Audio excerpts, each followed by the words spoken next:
Hai semuanya, kembali lagi dengan beta Jimbo Motovlog. Kali ini beta mau tutorial mengganti lahir atau bearing pada Honda Beat FI. Karena udah 2 tahun nih, sering masuk jalan berlubang juga. Sekarang kalau belok tuh rasanya kayak mau jatuh-jatuh nih, goyang nih setirnya. Jadi lahir atau bearingnya ini udah kalah nih, udah mesti diganti, memang harus. Oke, keep watching guys, selamat menyaksikan. Alat-alat yang kita persiapkan tuh ada kunci L shock 14, kunci pas 19, dan kunci T. Tambahan lagi sebetulnya tambahnya palu ya. Tapi saya di sini rekomend sih palunya yang gede, yang 5 kilo ke atas lah kalau bisa tuh. Soalnya kalau palu di bawah itu sih seperti saya coba tadi nih, palu saya kan kecil nih. Waduh, saya getoknya itu waduh, hampir 2 jam baru saya bisa ngelepasnya itu. Nah, saya lihat-lihat kok dari getoknya gampang gitu. Ternyata harus getoknya kenceng banget tuh kalau mau buka lahirnya itu, bearingsnya tersebut. Jadi bro mesti cari yang palunya yang gede, 5 kilo ke atas kalau bisa. Itu bisa sekali 2 kali hantam aja udah brodol tuh, langsung lahirnya lepas tuh, bearingnya lepas, enak,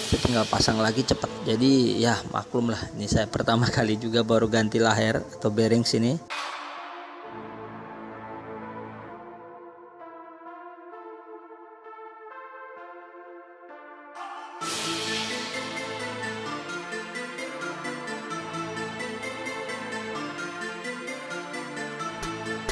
Nah, setelah bearing copot, bersihkan.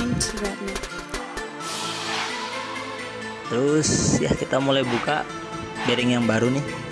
Tadi beli toko, kalau di Ambon sini sepasang 45 nih, 45.000. Kasih gemuk dulu nih, biar apa, masuknya licin, enak gitu.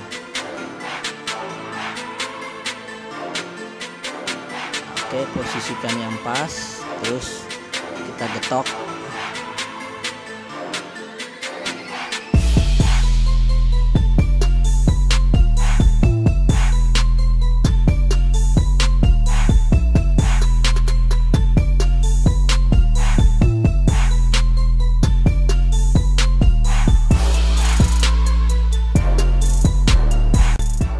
Pakai biji shock, kebetulan punya biji shock yang gede. Tidak recommended untuk ukurannya kecil karena nanti bisa merusak bearing. Jadi kalau bisa pas ukuran luarnya ya. Oke, mulai kita getok. Nah, setelah terpasang rapi kiri kanan, oke, mulai kita pasang sealnya. Kita pasang lagi sealnya kembali, karetnya ini sampai seal sebelahnya itu lagi kita pasang. Oke, mantap dah, udah jadi.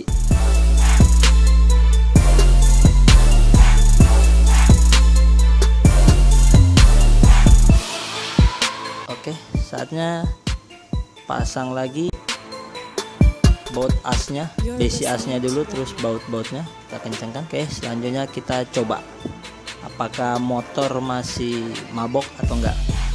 Biasanya untuk ganti bearing sini fungsinya sih lebih kepada handling ya. Jadi kalau udah lama pakai atau sering masuk jalan berlubang, cepet kalah dia. Jadi mesti jaga ganti nih. Soalnya kalau nggak diganti itu motor kayak mabok handlingnya. Saya kita lagi jalan gini mau belok gitu, rasa-rasa kayak mau jatuh. Jika kamu menyukai video ini silahkan kamu like. Kalau nggak suka dislike juga nggak apa-apa. Kalau ada pertanyaan-pertanyaan seputar sepeda motor, taruh aja di kolom komen ya. Oke, sekian dari saya Jimbo Motovlog dari Ambon Manise. Bye bye, thank you friend.